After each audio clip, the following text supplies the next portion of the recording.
অসংখ্য ধন্যবাদ স্টুডেন্ট শাহান মন্ডল মহাশয় 990 চ্যানেলের ভিডিওটি ক্লিক করার জন্য। স্টুডেন্ট, এখন আমি তোমাদের ক্লাস 5-এর অঙ্ক বইয়ের 40 পাতা থেকে যে অঙ্কগুলি আছে সেই অঙ্কগুলি দেখো, আমি তোমাদের ডিটেলস বুঝিয়ে দেবো এবং দেখিয়ে দেবো কীভাবে করতে হয়। ওকে, তো যারা এই অঙ্ক বুঝতে পেরেছো তাদের কাছে তো খুবই সহজ বলে মনে হচ্ছে, কিন্তু যারা এখনও এই অঙ্কগুলো সম্পর্কে দুর্বল আছো তাদের ক্ষেত্রে এই ভিডিওটি অবশ্যই খুবই মূল্যবান। দেখে নাও কী বলছে। দেখো, এই অঙ্কটাটি করে দেওয়াই আছে। দ্বিতীয়টি বলছে, দেখো একটি ঝুড়িতে 12,335টি পান পাতা আছে, অর্থাৎ পান সেটা আছে। এরকম 7টি ঝুড়িতে কতগুলি পান পাতা আছে? দেখো স্টুডেন্ট, কোনো অঙ্ক কোনটা যোগ বিয়োগ গুণ ভাগ এটা বুঝতে গেলে কি করবে? দেখো, যদি দেখো শুধু বাড়ছে, নর্মাল একটা বাড়ছে, তাহলে জানবো ওটা যোগ। আর কমছে, শুধু কমছে বা নর্মাল একটু কমছে, তাহলে জানবে সেটা বিয়োগ। আর যদি দেখো অনেক বাড়ছে, বিশাল অনেক কিছু বেড়ে যাবে, তখন জানবে সেটা হচ্ছে গুণ। ওকে, আর যখন দেখবে অনেক কমবে তখন হবে ভাগ। ওকে, তো দেখো প্রথমের অঙ্কটা এটাই বুঝতে পারছো, এই জন্যই গুণ হয়েছে। দেখো বলছে একটি ঝুড়িতে 13,220টি লিচু আছে, অর্থাৎ এরকম একটা ঝুড়িতে যদি এই 13,220টা লিচু থাকে, তাহলে এরকম 5টি ঝুড়িতে কতগুলো লিচু আছে? দেখো একটি ঝুড়িতেই যদি 13,220টা লিচু থাকে, তো 5টি ঝুড়িতে অনেক থাকবে। তো যেহেতু অনেক থাকবে সেহেতু এটা গুণ করেছে। ওকে, আর আশা করি নিশ্চয়ই 5-এর নামটা তুমি অবশ্যই মুখস্থ করেছো। তো 1 থেকে 25 পর্যন্ত নামতাগুলো তুমি অবশ্যই মুখস্থ করে নেবে, তাহলে তোমার এই সমস্ত অঙ্কগুলো খুবই সহজ বলে মনে হবে। দেখো 5 দিয়ে গুণ করে কী হয়েছে? 5 0 0, 5 2 10-এর 0, হাতে থাকছে 1, যেটা উপরে লিখেছে তোমার লেখার দরকার নেই, তুমি হাতে থাকে 1। 5 2 10 আর হাতের 1 নিয়ে 11। ওকে, হাতে থাকে 1। 5 3 15 আর 1 16 6, হাতে থাকে 1। 5 1 5, 1 6 বসে গেল। তাহলে 5টি ঝুড়িতে এতগুলো লিচু আছে, খুব সহজে বুঝিয়ে দিয়েছে। ওকে, এখানে দেখো 3-এর দাগের অঙ্কটাও এখানে অঙ্ক ফেলেছে এবং এখানে কিভাবে ছক করে করতে হবে এটা বলেছে। এটা প্রথম পদ্ধতি। এখানে দেখো দ্বিতীয় পদ্ধতিও তোমাকে দেখিয়েছে যে তুমি নর্মাল এভাবে টুকে গুণ করে নিয়ে উত্তর বার করে লাস্টে অতএব দিয়ে উত্তরটা দেখিয়ে দিতে পারো। ওকে, তাহলে পরীক্ষার খাতায় তুমি কোনটা করবে? এত লিখে লিখে এইটা করার কোনো দরকার নেই। সহজে তুমি এই পদ্ধতিটা প্রয়োগ করবে, অঙ্ক করে নেবে, লিখিত উত্তর দিয়ে দেবে, ব্যাস অঙ্ক উত্তর মিলে যাবে। ক্লিয়ার? তাহলে 2-এরটাও কী হবে? ঠিক 1-এর দাগের মতো। একটি ঝুড়িতে যদি এতগুলো পান পাতা থাকে তো 7টি ঝুড়িতে অনেক আছে, সেহেতু এটা গুণ হবে। তো 12,335কে 7 দিয়ে গুণ করে দাও, ঠিক এরই মতো। দেখো দেখো তাহলে 2-এরটা এরকম সহজে লিখে দাও যে 12,335। ওকে, একে তুমি 7 দিয়ে গুণ করে নাও, তাহলে 7টি ঝুড়িতে কত আছে সহজেই পেয়ে যাবে। দেখো 7 5 35-এর 5, হাতে থাকছে কত? 3। 7 3 21 আর 3 24, 24-এর 4, হাতে থাকছে 2। 7 3 21 আর 2 23, 23-এর 3, হাতে থাকছে 2। 7 2 14, 15 16, 16 6, হাতে থাকছে 1। 7 1 7 আর হাতের 1 নিয়ে 8, অর্থাৎ দেখো 86,345টি। তাহলে তুমি সহজেই এখানে লিখে দাও যে অতএব 7টি ঝুড়িতে ওকে কতগুলি পান পাতা আছে? 86,345টি পান পাতা আছে। ব্যাস, তাহলে এ ধরনের গুণ দিয়ে যদি কোনো প্রশ্ন আসে, আশা করব পুরো নম্বরটা তুমি এনেছো। ওকে, এরপর 3-এরটা কী বলছে? দেখো দেখো এবার 3-এরটা বলছে একটি ট্রাক 8,201টি আনারস নিয়ে জলপাইগুড়ি থেকে কলকাতা যায়। অর্থাৎ এত কিছু কথা তোমাকে কি করছে? ভেলকি দিয়ে ভুলিয়ে দেওয়ার চেষ্টা করছে। এত কিছু ভাববে না, অর্থাৎ বলতে চাইছে একটি ট্রাক মানে লরি করে 8,201টি আনারস নিয়ে যায়। তো এরকম 12টি ট্রাকে কতগুলি আনারস নিয়ে যাবে? তাহলে একটা ট্রাক যদি 8,201টা আনারস নিয়ে যায়, তাহলে 12টা ট্রাকে কত যাবে? অনেক যাবে, সেক্ষেত্রে এটা গুণ। ওকে, তো এটাও কি করবে? এইভাবে এত লিখিত করার দরকার নেই, এখানে তুমি এটা পূরণ করতেই পারো, গুণ করে বসিয়ে আবার যোগ করে এখানে বসাতে পারো। তো আমি বলবো এই দ্বিতীয় পদ্ধতিটা খুব সহজেই করে দাও। তো দেখো দেখো 3-এরটা কী বলছে? 8,201টি আনারস ওকে একটি ট্রাকে করে যায়। তো 12টি ট্রাকে কত করে? তাহলে 12 দিয়ে গুণ করে দাও।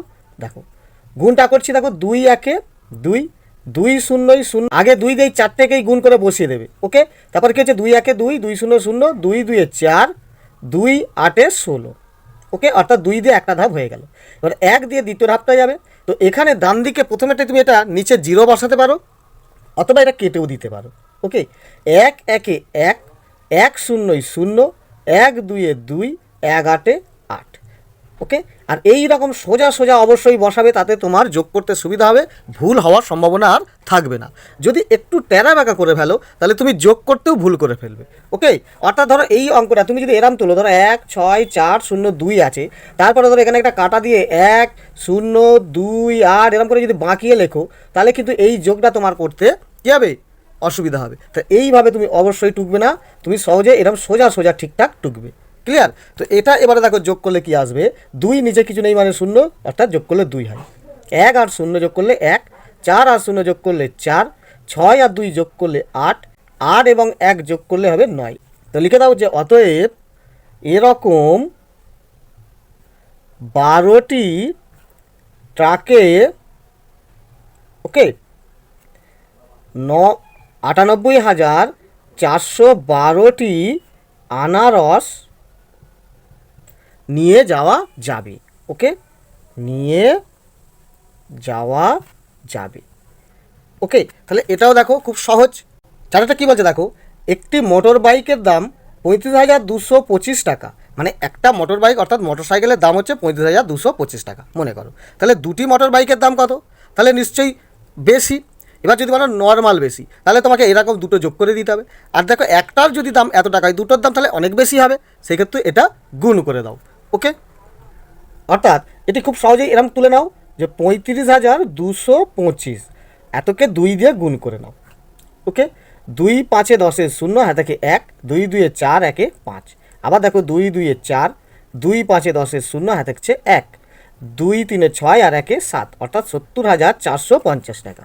তাহলে এইভাবে লিখে দাও যে অতএব দুটি মোটর বাইকের দাম 70,450, যেহেতু এটা টাকা দিয়ে অঙ্ক তো টাকা, ব্যাস এইটুকু অঙ্ক। এবারে দেখো স্টুডেন্ট, এই 5-এর দাগেটা তোমাদের একটু ইম্পর্টেন্ট আছে। তো কি বলছে, বলছে দেখো দামোদরের তীরে এক চাষি 2,572টি তরমুজ চাষ করেছেন, অর্থাৎ দামোদর নদীর তীরে একটা চাষি মোট 2,572টা তরমুজ চাষ করেছে। এবং বলছে দেখো একটি তরমুজের দাম 22 টাকা হলে ওই তরমুজগুলো বিক্রি করে তিনি কত টাকা পাবেন। তাহলে দেখো একটা তরমুজের দাম যদি 22 টাকা হয়, তাহলে 2,572টা তরমুজের দাম কত হবে, অনেক বেশি। সেক্ষেত্রে এটা কী হয়ে যাবে, গুণ হয়ে যাবে। ওকে, তো গুণ করে দাও। কী দিয়ে গুণ করবে, এতকে 22টা দিয়ে গুণ করে দাও। তাই শুন, তো 5-এর কী করবে, এই 2,572টি তরমুজকে 22 টাকা করে প্রত্যেকটার দাম, অর্থাৎ 22 দিয়ে এটা গুণ করে দাও। ওকে, তো এটা কি করবে, প্রথমে দেখো 2 দিয়ে 4টেকে গুণ করে বসিয়ে দাও। 2 2 4, 2 7 14, 4 হাতে হচ্ছে 1, 2 5 10 আর হাতের 1 নিয়ে 11-র 1 হাতে হচ্ছে 1, 2 2 4 আর 1 5। ক্লিয়ার? আবার দেখো এটা যেহেতু দ্বিতীয় ধাপের আবার একটা অঙ্ক, সেহেতু এখানে একটা কাটা চিহ্ন দেবে।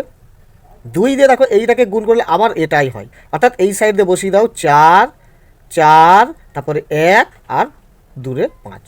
এটা এবার যোগ করে দাও, কি হচ্ছে 4 4 আর 4 যোগ করলে 8, 4 আর 1 যোগ করলে 5, 5 আর 1 যোগ করলে 6, আর এই 5টা নেমে গেল, অর্থাৎ 56,584 টাকা।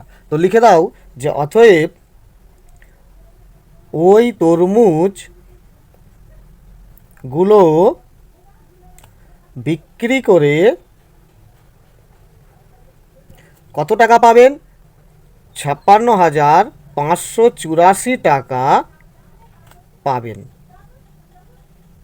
ওকে, তাহলে দেখো ওইটুখানি করে অঙ্ক ক্লিয়ার। এরপরে 41 পাতার অঙ্কগুলি দেখো কি বলছে, বাংলাদেশ থেকে 332টি ট্রাক কলকাতায় এসেছে, প্রতি ট্রাকে 235টি ইলিশ মাছের বাক্স আছে। তো কতগুলি বাক্স আছে এটা আমাকে জানতে চেয়েছে। দেখো এখানে এত কিছু লিখে লিখে কীভাবে করতে হয় দেখিয়েছে, আর তা নাহলে এখানে দেখো দ্বিতীয় একটা পদ্ধতি দেখিয়ে দিয়েছে। কি বলছে, যতগুলো ট্রাক এসেছে প্রত্যেকটি ট্রাকে বলছে দেখো 235টি করে বাক্স আছে, তাহলে নিশ্চয়ই 332টি ট্রাকে অনেকগুলো বাক্স আছে, সেই জন্য এখানে গুণ করে দেখিয়ে দিয়েছে। দেখো এইভাবে সহজে গুণ করে টুকে অঙ্কটা করে দাও। দেখো দেখো তাহলে এক একটা কী করবে, খুব সহজেই এরকম তুলে দাও 332টি ট্রাক, আর প্রত্যেকটা ট্রাকে করে এসেছে দেখো 235টি করে, অর্থাৎ এটা সহজে গুণ করে দাও। তাহলে এটা 3টে আছে নিচে, অর্থাৎ 3টে ধাপের তোমার এখানে গুণ। 5 দিয়ে গুণ করে দাও আগে, 5 2 10 0 হাতে থাকছে 1, 5 3 15 1 16 6 হাতে থাকছে 1, 5 3 15, 1 16। ক্লিয়ার? এখানে একটা কাটা চিহ্ন দাও। এবার 3 দিয়ে এই 3টেকে গুণ করো, অথচ সোজা সোজা বসাবে। 3 2 6, 3 3 9, 3 3 9, সোজা সোজা বসালাম। আবার যখন তৃতীয় ধাপ যাব তখন আবার একটা ভেতরে কস করে দিতে হয়।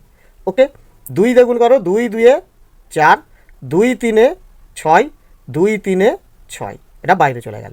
এটাকে যোগ করলে পাচ্ছে দেখো 0, 6 6 12 হয়, তার 2 হাতে থাকছে 1। ওকে, 4 আর 9 কত হচ্ছে 13, 13 আর 6 কত হচ্ছে 19, আর হাতের 1 নিয়ে কত হচ্ছে 20, 20 0 হাতে থাকছে 2। ওকে, 6 আর 9 কত হয় 15, 15 1 16, আর হাতের 2 নিয়ে 17 আর 18, 18 8 হাতে থাকছে 1, 1 আর 6 7। অর্থাৎ দেখো 78,020টি বাক্স এসেছে। তা লিখে দাও যে অতএব 78,020টি ইলিশ মাছের বাক্স এসেছে। সোজা, সত্যি এই সমস্ত অঙ্ক কিচ্ছু নেই। এরপরেরটা দেখো, এই দুয়েরটা আবার তোমাদের খুবই ইম্পর্টেন্ট, পরীক্ষায় আসে। কি বলছে দেখো, একটি শরৎ রচনাবলীর মূল্য 425 টাকা।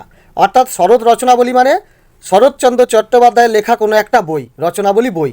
ওকে, সেই একটা বইয়ের দাম বলছে 425 টাকা। তো রবীনবাবু ঠিক করেছেন 122 জন ছাত্রছাত্রীর প্রত্যেককে একটি করে শরৎ রচনাবলী দেবেন। অর্থাৎ 122 জন ছাত্র আছে, প্রত্যেকজনকে এই 425 টাকা দামের একটা একটা করে প্রত্যেকজনকে বই দেবে। অর্থাৎ 122টা বই তিনি দেবেন। ওকে, তো তিনি কত টাকা খরচ করবেন? তাহলে তুমি কি বুঝলে যে রবীনবাবু 425 টাকা দামের 122টা বই কিনবে। তো 425কে 122 দিয়ে গুণ করলেই তিনি কত টাকা খরচ করবেন পেয়ে যাবে। ওকে, তো দেখো এখানে দেখো স্টুডেন্ট, তাহলে দুয়েরটা কী করবে, এই 425কে 122 দিয়ে গুণ করে দাও। এটাও দেখো তিনটে ধাপের অঙ্ক। 2 দিয়ে গুণ করো, 2 5 10, 0 হাতে থাকছে 1, 2 2 4, আর হাতের 1 নিয়ে 5, আর 2 4 8। এখানে একটা কাটা চিহ্ন দাও। আবার 2 দিয়ে দেখো এটাকে গুণ করলে এটাই হচ্ছে, অর্থাৎ 0, তারপরে 5, দূরে করে দাও 8। ক্লিয়ার? তাহলে 825 পেয়ে গেলে। আবার দেখো 1 দিয়ে যখন আবার তৃতীয় ধাপ করবে তখন আবার একটা ভেতরে কাটা চিহ্ন দিয়ে দেবে। ওকে, 1 5 5, 1 2 2, 1 4 4।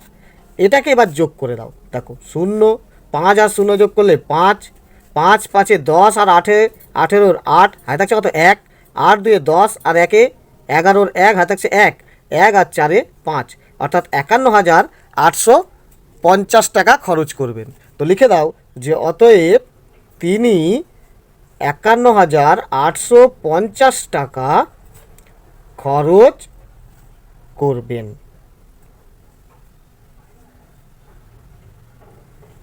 ওকে, তাহলে এই অঙ্ক সত্যিই কিছু নেই। আশা করি অঙ্কগুলো পুরো বুঝতে পেরেছো। এখানে দেখো সবচেয়ে বেশি ইম্পর্টেন্ট আছে 41 পাতার 2-এরটা এবং 40 পাতার 5-এরটা। তো ভিডিও ভালো লাগলে লাইক করে দিও, আর আরও অন্যান্য ভিডিওগুলি পাওয়ার জন্য সাবস্ক্রাইব বাটনটি ক্লিক করে রাখো। ধন্যবাদ।